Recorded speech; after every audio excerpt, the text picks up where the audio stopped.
धन्यवाद सभापति महोदय। भारत माँ के सबसे दर्दनाक घावों में से एक वामपंथी उग्रवाद जिसे नक्सलवाद भी कहते हैं, और वो भारत माँ को सबसे दर्दनाक घाव देने का काम किसी ने किया है तो उस पार्टी का नाम है कांग्रेस। और ये विचारधारा जो भारत माता के सबसे दर्दनाक घावों में से एक जिसे वामपंथी उग्रवाद भी कहते हैं और नक्सलवाद भी कहते हैं, ये दर्द देने का काम जिन्होंने किया, उनके नेता आज इसमें गंभीरता से चर्चा करने के लिए भी तैयार नहीं हुए। लेकिन हमारे नेता इतने गंभीर थे जिन्होंने संकल्प लिया था कि 31 मार्च 2026 से पहले नक्सलवाद को भारत की जड़ से खत्म कर देंगे, जड़ से नक्सलवाद को खत्म कर देंगे। उसको करके दिया और ये दिखाता है कि 31 मार्च कल है, लेकिन उससे पहले अपना रिपोर्ट कार्ड लेकर कोई आया है तो अमित शाह जी इस भारत के गृह मंत्री लेकर आए। ये है संकल्प से सिद्धि की यात्रा।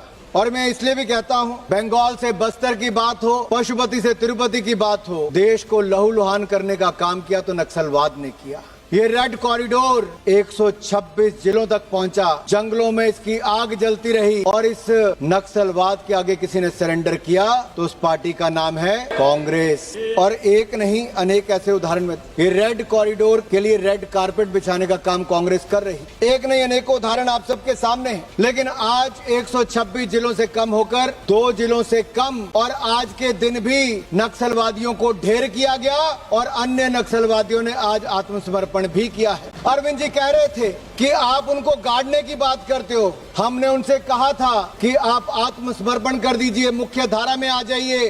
अगर सरेंडर करेंगे तो हम आपको माफ करेंगे, अगर सरेंडर नहीं करेंगे तो गाड़ने का काम भी करेंगे। इसलिए नक्सलवाद मुक्त करने का काम किया। 1851 सुरक्षा कर्मी जिनकी शहादत हुई, मैं उनको श्रद्धांजलि यहाँ पे पूरे सदन की ओर से देना चाहता हूँ। ज्योत्सना जी, आपने तो केवल कांग्रेस के नेताओं को श्रद्धांजलि देकर खत्म कर दिया। मैं किसी भी दल के नेता हो या आम नागरिक हो, 7000 नागरिकों की जान गई। और यहाँ तक कि छत्तीसगढ़ में जब कांग्रेस के नेता भी नक्सलवादी हमले में मारे गए, उसके बाद भी भूपेश बघेल जी गंभीर नहीं हुए, केंद्र सरकार का सहयोग करने का काम नहीं किया, नहीं तो नक्सलवाद को हम बहुत पहले खत्म कर दिए होते। और मैं इसलिए कहना चाहता हूँ, ये तो 1967 में इंदिरा गांधी जी की सरकार बनी और नक्सलवाद का जन्म हुआ। फिर इंदिरा गांधी जी की सरकार बनी तो पंजाब में आतंकवाद आया, और चाहे कश्मीर की बात करें तो वहां पर भी हो। जिस बीमारी का आपका पास इलाज नहीं था, आप उसको ला इलाज कहते थे, उसका इलाज भी नरेंद्र मोदी की सरकार ने निकाला, आज नक्सलवाद मुक्त करने का काम किया।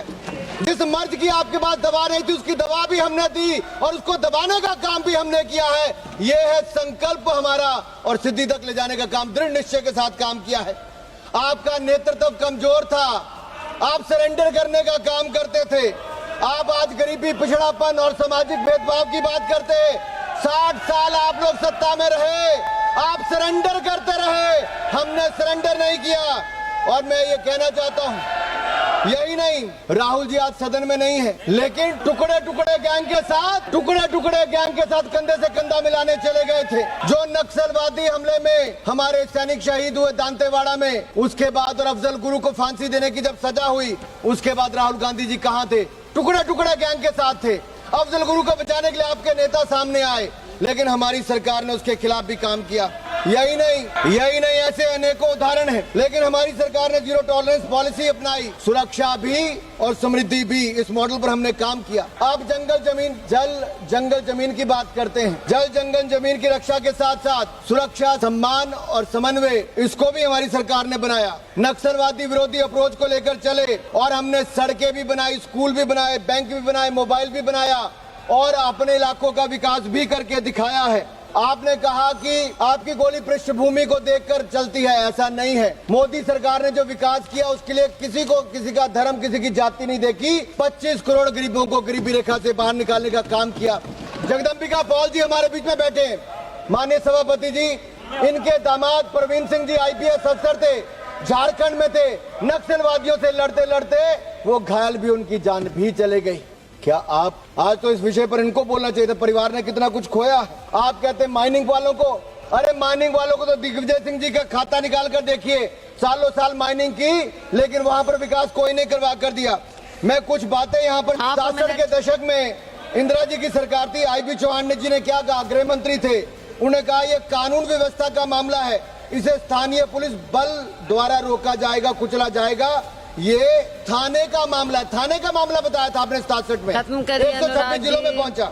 80 के दशक में राजीव गांधी जी की सरकार में उन्होंने कहा नक्सलवाद की समस्या मूलतः दूसरा नाम सामाजिक लेना आर्थिक समानता पड़ेगा। की समस्या है, इसे विकास से हल कर लिया आप जाएगा। और यही नहीं, 1990 में नरसिम्हा राव जी की सरकार में कहा गया, ये बिहार, आंध्र प्रदेश, मध्य प्रदेश में पहुंच गया और ये कहा एक विकास की समस्या है। अरे 60 साल आप सरकार में रहे तो क्या करते रहे आप लोग? अनुराग जी, यही नहीं, मनमोहन सिंह की सरकार में नक्सलवाद चरमोत्कर्ष पर पहुंच गया और ये भी कमजोरी अपनी दिखाते गए और कहते कि नक्सलवाद अब तक देश की सबसे बड़ी सुरक्षा चुनौती है। मैं कहना चाहता हूं, दिग्विजय सिंह जी ने जो आपके ही गृह मंत्री के बारे में कहा, जब दांतेवाड़ा का अटैक, उन्होंने कहा ऑपरेशन ग्रीन हंट की रणनीति पर पुनर्विचार करना चाहिए। उमेश भाई माओवाद पटेल, समस्या केवल सैन्य समस्या से हल नहीं होगी,